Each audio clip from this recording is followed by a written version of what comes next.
Hello everyone, কেমন আছো তোমরা সবাই? চলে আসলাম একটা সুন্দর রেসিপি নিয়ে। আজকে বানাবো তোপসে ফ্রাই। ভীষণই ট্রেন্ডিং একটা রেসিপি চলছে, তো চলো তোমাদের সাথে শেয়ার করি। ভিডিওটা এন্ড পর্যন্ত দেখো। নিয়ে নিচ্ছি 500 গ্রাম মতো তোপসে মাছ।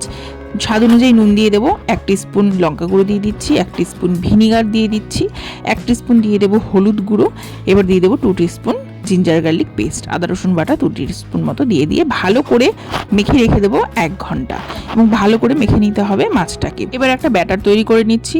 2 টেবিল স্পুন চালের গুঁড়ো, 2 টেবিল স্পুন বেসন গুঁড়ো, 2 টেবিল স্পুন সুজি, হলুদ গুঁড়ো 1 টিস্পুন আর কালো জিরে 1 টিস্পুন, স্বাদ অনুযায়ী নুন দিয়ে জল দিয়ে ভালো করে একটা ব্যাটার তৈরি করে নেব। জলটা অল্প অল্প দেব। আচ্ছা, এই স্টেজে যদি কখনো দেখো যে জলটা বেশি হয়ে গেছে, তো সেক্ষেত্রে তোমরা একটু সুজি বা চালের গুঁড়ো অ্যাড করে নিতে পারো, কোনো সমস্যা নেই। তো দেখতে পাচ্ছ আমি জলটা একটু বেশি হয়ে গেছিলো বলে আমি কিন্তু পরে আরেকটু সুজি ব্যবহার করে নিয়েছি। আর সুজির ব্যাটার যেহেতু, এটা কিন্তু রেখে দিতে হবে 1 ঘন্টা সুজিটা ফোলার জন্য। তো 1 ঘন্টা পর কড়াইতে দিয়ে দিয়েছি তেল, এবং মাছগুলোকে ব্যাটারে চুবিয়ে এবার আমি একে একে আস্তে আস্তে ভেজে নেব। এই স্টেজে বলে রাখি, সমস্ত মাছগুলোকে কিন্তু আমি লো টু মিডিয়াম ফ্লেমে রেখেই ভেজেছি, কেননা মাছগুলো কিন্তু একেবারেই কাঁচা।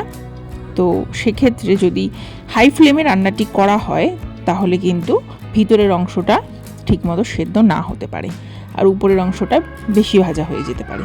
তো সেই জন্য লো টু মিডিয়াম ফ্লেমে রেখেই কিন্তু আমরা সমস্ত তোপসে ফ্রাইগুলোকে করে নেব।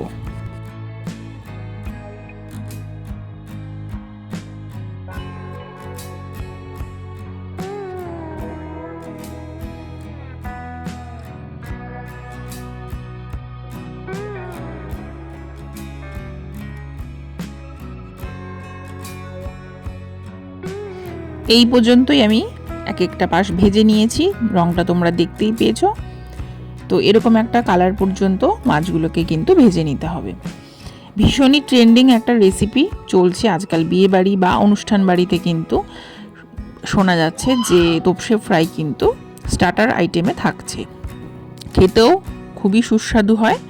তো একটাই ব্যাপার, সেটা হচ্ছে ম্যারিনেশন করে বেশ খানিকক্ষণ রাখতে হবে, তাহলে কিন্তু আরও টেস্ট বেড়ে যাবে। তো আমি এখানে 1 ঘন্টা মতো ম্যারিনেশন করে রেখেছিলাম, তোমরা চাইলে কিন্তু আরও বেশিক্ষণ রাখতে পারো, তাতে করে কিন্তু স্বাদ আরও বেশি ভালোই হবে।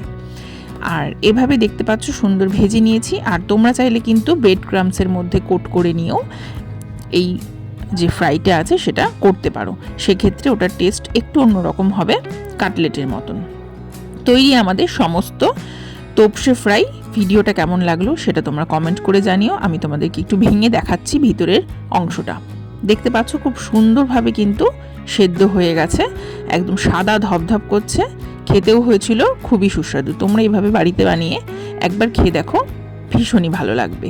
তো ভিডিওটা আমি আজকের মতো এখানেই শেষ করছি। আশা করি এই ভিডিওটা তোমাদের খুব ভালো লেগেছে। এরকমই সুন্দর সুন্দর রেসিপি পেতে গেলে আমার চ্যানেলটা সাবস্ক্রাইব করে নিও। আজকের মতো টাটা।